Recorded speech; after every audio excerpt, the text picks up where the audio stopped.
Կենտրոնական ընտրական հանձնաժողովը մերժում է սահմանադրական դատարան ներկայացած բոլոր 7 դիմումներում վկայաբերվող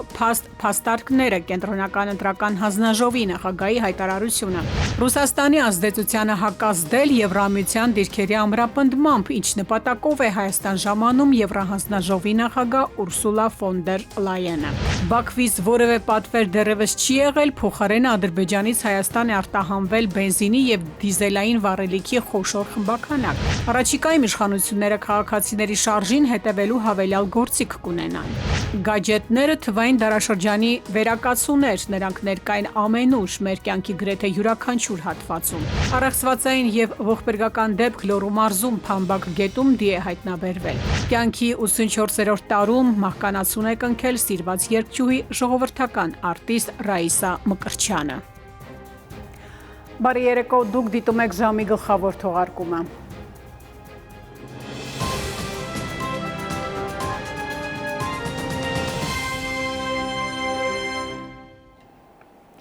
Այսօր սահմանադրական դատարանը շարունակել է ընտրությունների արդյունքների անվավեր ճանաչման պահանջով բարձր այդյան դիմաց քաղաքական ուժերից 7-ի հայցի նախօրեին սկսված քննությունը։ Կենտրոնական ընտրական հանձնաժողովը սահմանադրական դատարանին խնդրել է մերժել ընտրությունների արդյունքները վիճարկող բոլոր 7 դիմումները, քանի որ ըստ Կենտրոնական ընտրական հանձնաժողովի նախագահ Վահագն Հովակիմյանի վստահեցման վիճարկվող որոշումը իրավաչափ է և կայացվել է ընտրական օրենսգրքի պահանջներին համապատասխան։ Հիշեցնենք, որ ընտրությունների արդյունքները վիճարկելու պահանջով սահմանադրական դատարան են դիմել Ուժեղ Հայաստան և Հայաստան դաշինքները, Միասնության թևեր, Դեմոկրատիա, օրենք, կարգապահություն, Բարգավաճ Հայաստան, Հանուն Հանրապետություն և Նոր ուժ ռեֆորմիստական կուսակցությունները։ Կենտրոնական ընտրական հանձնաժողովը մերժում է ներկայացված դիմումների բոլոր 7 դիմումները ամբողջությամբ։ Գտնում է, որ վիճարկվող որոշումը մեր Կենտրոնական ընտրական հանձնաժողովի վիճարկվող որոշումը իրավաչափ է։ Կայացվել է Հայաստանի Հանրապետության ընտրական օրենսգրքի պահանջների պահպանմամբ, ուստիև խնդրում ենք դիմումները մերժել, իսկ Կենտրոնական ընտրական հանձնաժողովի 1406 2026 թվականի 259A որոշումը թողնել ուժի մեջ։ Եվրամիության դիրքերի ամրապնդմամբ հակազդել Ռուսաստանի ազդեցությանը, ինչ նպատակով է Հայաստան ժամանում Եվրահանձնաժողովի նախագահ Ուրսուլա ֆոն դեր Լայենը։ Քաղաքական վերլուծաբանները հայտարարում են, որ Եվրամիությունը ուժեղացնում է դիրքերը Հարավային Կովկասում, դա է պատճառը, որ Ռուսաստանն էլ իր հերթին այդ ճնշման մեխանիզմներ կիրառում Հայաստանի նկատմամբ։ Եվրահանձնաժողովի նախագահ Ուրսուլա ֆոն դեր Լայենը հաջորդ շաբաթ պատրաստվում է այցելել Հայաստան եւ Ադրբեջան։ Միջազգային լրատվամիջոցները հղում կատարելով եվրոպացի պաշտոնյաներին հայտնում են, որ եվրաչինովնիկները մտադիր են զբաղվել տարածաշրջանում Եվրամիության դիրքերի ամրապնդմամբ եւ հակազդել Ռուսաստանի ազդեցությանը։ Բրյուսելն ըստ միջազգային վերլուծաբանների Հարավային Կովկասը դիտարկում է որպես Եվրոպայի եւ Ասիայի միջև ռազմավարական կարևոր տրանսպորտային միջանցք, որի նշանակությունն աճել է Մերձավոր Արևելքում հակամարտության ֆոնին։ Գործնականում ոչ մի բան չկա։ Միայն միջանցքի խնդիրն է ամենայն հավանականությամբ, որը փոխկապակցում են խաղաղության գործընթացի հետ։ Այդ հանգամանքը կարևոր է, բայց պետք է հաշվի առնել, որ Ադրբեջանը շատ կոշտ ձևով դա փոխկապակցել է Հայաստանի Հանրապետության սահմանադրության փոփոխության եւ անկախության հռչակագրի հղման հեռացման հետ։ Ըստ հայ քաղաքագիտական համայնքի որոշ ներկայացուցիչների, եվրապաշտոնյաների Հայաստան այցի նպատակներից մեկը դեպի Եվրոպա ուղուց չշեղվելն է։ Այդ այցերով սակայն այնպես չէ, որ եվրոպացիները հայաստանյան ապրանքների դեպի Եվրոպա արտահանման հարցը կլուծեն։ Ներկա պահի դրությամբ Հայաստանի Հանրապետությունը չունի այդ արտադրանքը համապատասխան որակին բավարարող։ Ավելին, մենք չունենք նաև այդ լոգիստիկ հնարավորությունները։ Հետևաբար, նույնիսկ եթե վերացնեն, զրոյացնեն բոլոր մաքսատուփքերը եւ այլն, ուղղակի մենք չունենք այդ արտադրական հնարավորություններն ու հզորությունները։ Քաղաքագետների ձևակերպմամբ Հայաստանը պետք է հստակ այլընտրանք գտնի Ռուսաստանի հետ հարաբերությունները կարգավորելու համար։ Ռուսաստանն առաջնորդվում է իր շահերով, իսկ Հայաստանի իշխանությունը հայկական շահով առաջնորդվելու փոխարեն, ըստ վերլուծաբանների, առաջնորդվում է արևմուտքի շահերով։ Միանշանակ Ռուսաստանը կոշտացնելու է դիրքորոշումը եւ ակնհայտորեն նպատակը մեկն է, այն ինչ որ անհնար էր անել ընտրություններով, որոշակի տեխնիկական պայմաններից ելնելով, փորձել են ստեղծել համապատասխան միջավայր, որպեսզի Հայաստանում տեղի ունենա իշխանափոխություն։ Ռուսաստանի արտաքին գործերի նախարարության պաշտոնական ներկայացուցիչ Մարիա Զախարովան այսպիսի ձևակերպում է արել, թե լրագրողների հետ շփման ընթացքում Նիկոլ Փաշինյանը անպատասխան է թողել գլխավոր հարցը։ Զախարովան հարց է տալիս. ինչպես կարելի է 2025 թվականին ընդունել Հայաստանի Հանրապետության Եվրոպական միություն անդամակցության գործընթացի մեկնարկի մասին օրենքը, պարբերաբար պնդել, որ Հայաստանի ապագան Եվրոպայում է, 2026 թվականի մայիսին Եվրամիության հետ ստորագրել համատեղ հռչակագրեր այդ միավորմանը հանրապետության մերձեցման ուղղված կոնկրետ քայլերի ցանկով եւ միաժամանակ հայտարարել ԵԱՏՄ լիիրավ անդամ մնալու մտադրության մասին։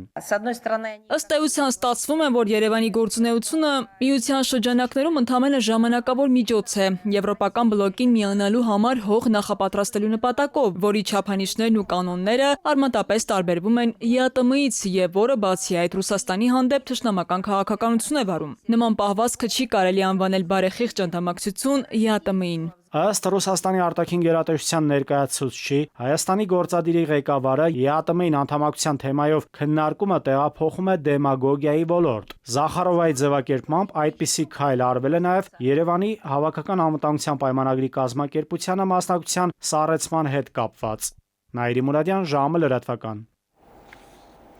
Տարածաշրջանային կոմունիկացիաների գործարկումն ու տնտեսական ապաշրջափակումը շարունակում են արձանագրել նոր ուշագրավ ցուցանիշներ։ Ադրբեջանից Հայաստան է արտահանվում բենզինի եւ դիզվառելիքի խոշոր խմբականակ։ Ակտիվ տեմպերով շարունակվում է նաև ադրբեջանական ենթակառուցվածքներով Ռուսաստանից դեպի Հայաստան բեռների տարանցումը։ Այլ կերպ տնտեսական գործակցություն ու լոգիստիկան դառնում են տարածաշրջանային կայունության գլխավոր բաղադրիչը, էապես նվազեցնելով Հայաստանի կախվածությունը վերին Լարսի անկայուն անցակետից։ Բայց հարկ է նկատել, որ Երևանը Բաքվից որևէ պատվեր չի ստանում, մասնագետները համոզված են, սա ոչ միայն տնտեսական, այլև քաղաքական ենթատեքստ ունի։ Բաքուն դիզվառելիքի հերթական խմբականակն է Հայաստան ուղարկում, իսկ Երևանից այդպես էլ վագոնները դատարկ են հետ դառնում։ Չնայած Հայաստանն ու Ադրբեջանը տարեսկզբին ցանկեր էին փոխանակել, հասկանալու թե հատկապես ինչը միմյանց կհետաքրքրի մյուս շուկայից, Բաքվից որևէ պատվեր Երևան առայժմ չի հասնում։ Ըստ մասնագետների, սա ոչ միայն տնտեսական, այլև քաղաքական ենթատեքստ ունի։ Ադրբեջանի իշխող նախագահ Ալիևը մտածում է, որ հայկական ապրանքների ներմուծելու պարագայում կարող է երկրի ներսում սուր քննադատության արժանանալ եւ այսպես ասած չակերտավոր հայրենասիրել իրեն ձևացնում, մտածելով, որ դա կդիտվի, որ հայրենասեր նախագահը թույլ չի տալի թշնամու երկրից ապրանքներ ներկրել կամ թշնամի երկրին տնտեսական օգուտ տալ։ Ամիսներ առաջ էկոնոմիկայի նախարար Գևորգ Պապոյանը հայտարարում էր, թե ադրբեջանական կողմից կոնկրետ հետաքրքրություն կա հայկական փայլաթիթեղի նկատմամբ։ Բանակցություններ էին ընթացել, ինչ-որ փուլում կանգ առել։ Մինչև օրս թեպետ Բաքվից միլիոնավոր դոլարների հասնող առևտուր են արել հայ տնտեսվարողները, Ադրբեջան միայն $960 հայկական արտադրանք է մտել, ըստ այդ երկրի պետական մաքսային կոմիտեի հրապարակած պաշտոնական տվյալների։ Այն էլ ոչ թե Երևանից է ապրանք ուղարկվել Բաքու, այլ երրորդ երկրից Նիդերլանդներից են վարդեր ներմուծել Հայաստանի տարանցիկ ճանապարհով։ Կոնկրետ հայտ եղել է եւ կոնկրետ հետաքրքրություն է եղել փայլաթիթեղի նկատմամբ եւ կոնկրետ կոդի փայլաթիթեղի համար ադրբեջանական կողմը խնդրել է կոնկրետ գին եւ մեր արտադրողը տվել է, այսինքն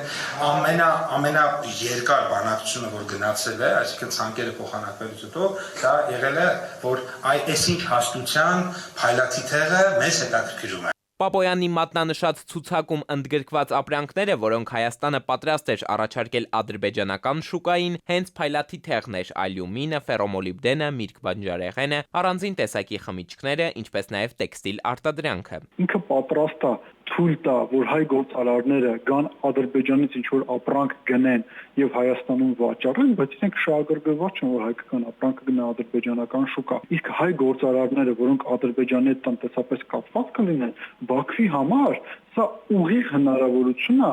մտնել Հայաստանի քաղաքական նաև դաշտ, որովհետև այդ գործարարները իրանք լինելու են Ադրբեջանի շահերի լոբինգ իրականացնող եւս մեկ գործիք։ Իսկ այն հանգամանքը, որ Հայաստանը Բաքվից ապրանքներ է ձեռք բերում, ինչպես նաև ստանում այլ բեռներ, որոնք պարզապես անցնում են Ադրբեջանի տարածքով, հայաստանյան իշխանությունները ներկայացնում են որպես խաղաղության հաստատման գործնական դրսևորումներից մեկը։ Սակայն փորձագիտական եւ վերլուծական շրջանակներում այս մոտեցման հետ համաձայն չեն։ Մասնագետները հարցնում են՝ խաղաղությունը միակողմանի է։ Էդուարդ Պողոսյան, ժամը լրատվական։ Արմենիայում լրատվական երեկոն շարունակվում է եւ կհանդիպենք քիչ անց։ Առաջիկայում իշխանությունները քաղաքացիների շարժին հետևելու հավելյալ գործիք կունենան։ Գաջետները թվային դարաշրջանի վերակացուներ, նրանք ներկային ամենուր մեր կյանքի գրեթե յուրաքանչյուր հատվածում։ Առեղծվածային եւ ողբերգական դեպք Լոռու մարզում Փամբակ գետում դի է հայտնաբերվել։ Կյանքի 84-րդ տարում մահկանացուն է կնքել սիրված երգչուհի ժողովրդական արտիստ Ռաիսա Մկրչյանը։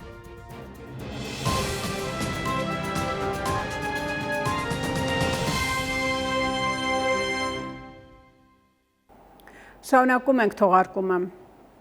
Քաղաքացիների հեռախոսները պատկան մարմինների կողմից գրեթե ամբողջությամբ վերահսկվելու են։ Կառավարությունը մշակել է նախագիծ, որն ամենայն հավանականությամբ կընդունվի ձայների ճնշող մեծամասնությամբ։ Ըստ կառավարության ներկայացուցիչների, այդ անհրաժեշտությունը բխում է ստվերի դեմ պայքարի ու հեռախոսների գողությունների կանխման տրամաբանությունից։ Նախագծի ընդունումը կնպաստի նաև բջջային կապի օպերատորների անդամակցությանը միջազգային տվյալների շտեմարաններին, որտեղ ֆիքսվում են միջազգային զեղծարարությունները։ Կառավարությունը քաղաքացիների շարժին հետևելու ևս մեկ գործիք կստանա առաջիկայում։ Այդ նպատակով գործադիրը մշակել է մի նախագիծ, որով նախատեսվում է ներդնել email կոդերի միասնական շտեմարան։ Մարդկանց մեծ մասին ոչինչ չասող տեխնիկական անհետաքրքիր այս հասկացությունը վերաբերում է քաղաքացիների կողմից ձեռք բերվող սմարթֆոններին։ Նրա ամուսնության նպատակը ըստ կառավարության ներկայացուցիչների ստվերի դեմ պայքարն է եւ հեռախոսների գողությունների կանխումը։ Հայաստանի Հանրապետությունում բջջային հեռախոսների միջազգային նույնականացուցիչների գրանցման եւ վերահսկողության բացակայությունը մի շարք ռիսկեր է ստեղծում, չմարքսազերծված եւ կեղծ կոդերով բջջային սարքերի շրջանառություն, հարկային կորուստներ, շուկայի մրցակցության խաթարում։ Նախագծով պլանավորվում է ստեղծել լայնածավալ տվյալների բազա, որտեղ միմյանց հետ կապվելու են քաղաքացու անձնագրային տվյալները, հեռախոսի email կոդը եւ նրա բոլոր SIM կամ eSIM քարտերը։ Սա նշանակում է, որ պետությունը կկարողանա ցանկացած պահի տեսնել, թե ով որ սարքով եւ երբ է միանում բջջային կապի ցանցին։ Քաղաքացին արտերկրից բջջային հեռախոս պետք է ներմուծի Հայաստան եւ օրացուցային տվյալ տարում կամ նախորդ տարում է արտադրված այդ բջջային հեռախոսը, ապա քաղաքացին գրանցման համար պետք է վճարի 3000 դրամ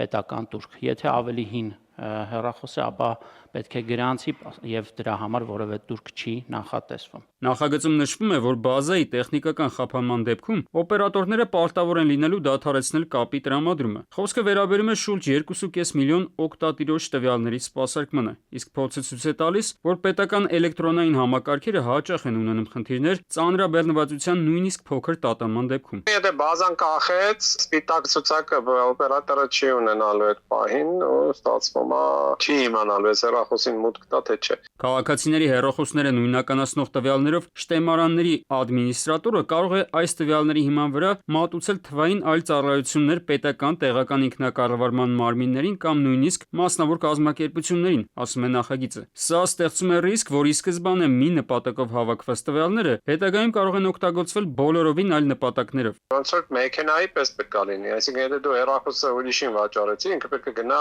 փոխի։ Ինքը փաստացի սպիտակ ցուցակներով է աշխատում։ Այսինքն եթե հեռախոսը գրանցած է, աշխատում է, եթե չէ, 30 օրը հետո բլոկվում է։ Բոլոր քաղաքացիների հեռախոսային եւ անձնական տվյալների մեկ կենտրոնացված բազայում կուտակելը լուրջ կիբեր անվտանգության խնդիր է ստեղծում նաեւ։ Անխոցելի համակարգեր գոյություն չունեն եւ նման բազայի հնարավոր կոտրումը կարող է վտանգել միլիոնավոր մարդկանց անվտանգությունը, զգուշացնում են մասնագետները։ Առավել եւս, եթե հաշվի ենք առնում, որ Ադրբեջանը առանձնահատուկ ուշադրություն է սկսել դարձնել իր կիբեր զորքերի վրա եւ այդ հարցում համագործակցում է բավականին մեծ փորձ ունեցող իսրայելական հատուկ ծառայությունների հետ։ Եթե բազան ընկնի հակառակորդի ձեռքը, ինքը լրացուցիչ լծակներ է ստանում կոնկրետ մարդկանց ավելի լավ թիրախավորելու։ Նախագծի հեղինակները պնդում են, թե այս փոփոխությունը կնպաստի հեռախոսների գողությունների դեմ պայքարին, բայց քաղաքացիները հաճախ բարձրաձայնում են իրենց բացասական փորձի մասին։ Երբ գողացված հեռախոսը գտնելու համար նույնիսկ email կոդը իրավապահներին ներկայացնելը չի օգնում։ Ոստիկանները հեռախոսն այդպես են չեն գտնում։ Միևնույն ժամանակ կա ենթադրություն, որ քաղաքական ակտիվիստների դեպքում նույն տեխնիկական գործիքները կարող են շատ ավելի արագ եւ արդյունավետ գործի դրվել։ Արմեն Աթալյան, ժամը լրատվական։ Գաջեթային կախվածություն, թե հոգեբանական խանգարում մեր օրերում հեռախոսը միշտ ձեռքիդ է, իսկ առանց ինտերնետի կյանքը թվում է անհնարին։ Արդյոք սա պարզապես սովորություն է, թե հոգեբանական խնդիր, որը պետք է լուծել։ Մասնագետները պնդում են, որ բջջային հեռախոսների պատճառով երեխաները դառնում են հիպերակտիվ եւ դյուրագրգիռ։ Գաջետները նաեւ շեղում են նրանց դասերից եւ խանգարում ուսուցչին։ Եվրոպական երկրներից շատերում օրինակ արգելվել է ցանկացած սմարթֆոնի, պլանշետի եւ նույնիսկ խելացի ժամացույցների ներկայության դասասենյակներում, իսկ թե ինչպես են պայքարում դարի չարիքի դեմ հայերը, Քնարիկ Պետրոսյանի ռեպորտաժում։ Գնալով շարավիղն ընդլայնող ինքնատենչ թվացող թվային դարաշրջանը հիմնի վեր փոխում է մեր կյանքի ընթացքը։ Իր ներկայությունը զգացնել տալով մեր կյանքի գրեթե յուրաքանչյուր հատվածում։ Թվային դարաշրջանը փոխել է իրերի տրամաբանությունը, մեծացրել իրենցից ունեցած մարդկանց կախվածությունը։ Անթիվ անհամար նորօրյա տեխնիկական միջոցները, սմարթֆոններն ու պլանշետները համացանցը դարձրել են թե մեծերի, թե երեխաների առօրյայի անբաժանելի մասը։ Մասնագետները սակայն զգուշացնում են, թե վայցյալ հարմարավետությունն ունի նաև իր հակառակ լուրջ վտանգներ պարունակող երեսը։ Առողջապահության ոլորտի մասնագետների գնահատմամբ երեխաների շրջանում հատկապես աճում է թվային սարքերից ունեցած կախվածության աստիճանը։ Իսկ ամենաանհանգստացնող հետևանքներից մեկը այսպես կոչված թվային դեմենցիան է։ Վիճակ, երբ չափից ավելի էկրանի օգտագործումը կարող է հանգեցնել ուշադրության նվազման, հիշողության թուլացման եւ ճանաչողական կարողությունների անկման։ Մասնագետները նշում են, որ ծնողներից շատերը հաճախ ուշ են նկատում խնդիրը, սակայն կան նաև հստակ ազդանշաններ, որոնք պետք է մտահոգեն յուրաքանչյուր ընտանիքի։ Այսօրվա քաղաքացի ես գտնում եմ, որ հեռախոսը եւս այն աղբյուրն է, որից կարող են գիտելիք ստանալ։ Կարծում եմ, որ կարող են օգտագործել, եթե դասարանը համալրված չի համակարգիչներով եւ այդ աշխատանքը կատարեն դպրոցում, ապա դրա փոխարինում է հեռախոսը, որը կարող են օգտագործել գիտելիք ստանալու նպատակով։ Երբ երեխան դառնում է չափազանց ագրեսիվ, գաջեթը վերացնելու կամ սահմանափակելու փորձերի ժամանակ, երբ սկսում է տագնապ կամ խուճապ զգալ սարքից զրկվելիս, երբ նվազում է իրական կյանքի, ուսման, հոբիների եւ ընկերների հանդեպ հետաքրքրությունը, կամ երբ սկսում են խաբեություններ, էկրանի դիմաց անցկացվող ժամանակը թաքցնելու նպատակով։ Սա արդեն կարող է խոսել կախվածության ձևավորման եւ խորացման մասին։ Հոգեբանները զգուշացնում են նաեւ երեխային գաջետներից կտրուկ զրկելը նույնպես վտանգավոր է։ Դա կարող է առաջացնել ուժեղ սթրես, խուճապային վիճակ, դեպրեսիվ ախտանշաններ կամ նույնիսկ ագրեսիվ վարքագիծ։ Այդ պարագային ոչ թե արգելք, այլ հոգեբանական աջակցությամբ ուղեկցվող աստիճանական եւ գիտակցված մոտեցում է պահանջվում։ Երեխայի ինքնակարգավորման վերականգնման համար մասնագետներն առաջարկում են պարզ, բայց արդյունավետ մեթոդներ։ Ունենք այսպես կոչված համակարգչային ստրեսային սինդրոմ, որը արտացոլվում է աչքերի վրա։ Մենք ունենք չոր աչքի գաղափարը, որը օր-օրի վրա երիտասարդանում է։ Մենք ունենք այսպես կոչված ցանցենու ախտահարման հիվանդություններ, որոնք մենք արդեն իսկ տեսնում ենք երիտասարդաց վիճակում, մոտավորապես սկսած 30-35 տարեկան երիտասարդների մոտ։ Տվյալ գadgetները, որոնք հեշտացնում են մեր կյանքը եւ առօրյան, իրենք ինքնըստինքյան մեզնից խլում են մեր առողջության որոշակի հատված։ Սակայն ամենակարևոր դերը այնուամենայնիվ վերապահվում է ընտանիքին։ Առաջին հերթին ծնողների հետ շփումն է նպաստում երեխաների վարքագծի ձևավորմանը։ Ենթադրաբար կարևոր է հստակ կանոնների սահմանումը։ Օրինակ, էկրաններից ազատ ժամանակ, ճաշի սեղանի շուրջ եւ քնելուց առաջ։ Պետք է խրախուսել իրական կյանքում եղած հետաքրքրությունները, սպորտի, արվեստի, ընթերցանության, սեղանի խաղերի եւ համատեղ զբոսանքի հանդեպ հետաքրքրությունը։ Մասնագետները վստահ են, երբ ընտանիքում կա ջերմ եւ հավասարակշռված միջավայր, թվային կախվածության ռիսկը զգալիորեն նվազում է։ Այսօր հարցը ոչ թե տեխնոլոգիաներից հրաժարվելն է, այլ դրանց գիտակցված ու չափավորված օգտագործումը, հատկապես երեխաների դեպքում։ Քնարիկ Պետրոսյան, ժամը լրատվական։ Ողբերգական հերթական դեպքը Լոռու մարզում այսօր տեղեկություն է ստացվել, որ Փամբակ գետում դիկա դեպքի փաստով Լոռու մարզային քննչական վարչությունում նախաձեռնվել է քրեական վարույթ։ Պարզում են մահացածի ինքնությունն ու դեպքի հանգամանքները։ Ավելի ուշ Գագիկ Շամշյանը հայտնել է, որ գետում հայտնաբերված դիակից մոտ 700 մետր հեռավորության վրա գետում հայտնաբերվել է նաև Opel Magnish-ի մեքենա, ըստ նախնական տեղեկությունների մահացածի հետ ևս 1 հոգի է եղել։ Փրկարարներն ու համայնքային ոստիկանները փորձում են ավտոմեքենան գետից դուրս բերել, ինչից հետո միայն պարզ կլինի, երկրորդ քաղաքացին ավտոմեքենայում է, թե ջրահեղձ է եղել։ Կյանքի 84-րդ տարում մահացել է ժողովրդական արտիստ Մովսես Խորենացու մեդալակիր, հայրենիքին մատուցած ծառայությունների համար առաջին աստիճանի շքանշանակիր Ռաիսա Մկրտչյանը։ Նա իր մասնագիտական ուղին սկսել է դասական երաժշտական կրթությամբ, 1968-ից սկսել է իր բեղմնավոր գործունեությունը որպես Հայաստանի հեռուստառադիոպետկոմի էստրադային նվագախմբի մենակատար դառնալով հանրապետության ամենասիրված ձայներից մեկը։ Հայ երաժշտարվեստի պատմության մեջ իր ուրույն տեղն ունեցող երգչուհին ծնվել է 1942 թվականի Սևանում։ Վարչապետ Նիկոլ Փաշինյանը ցավակցական ուղերձ է հղել Ռաիսա Մկրտչյանի մահվան կապակցությամբ։ Ռաիսա Մկրտչյանի մահվան կապակցությամբ վարչապետի որոշմամբ ստեղծվել է թաղման հանձնաժողով։ Արմենիայի ուղիղ եթերում լրահոսը սպառված է, շնորհակալություն ուշադրության համար ցտեսություն։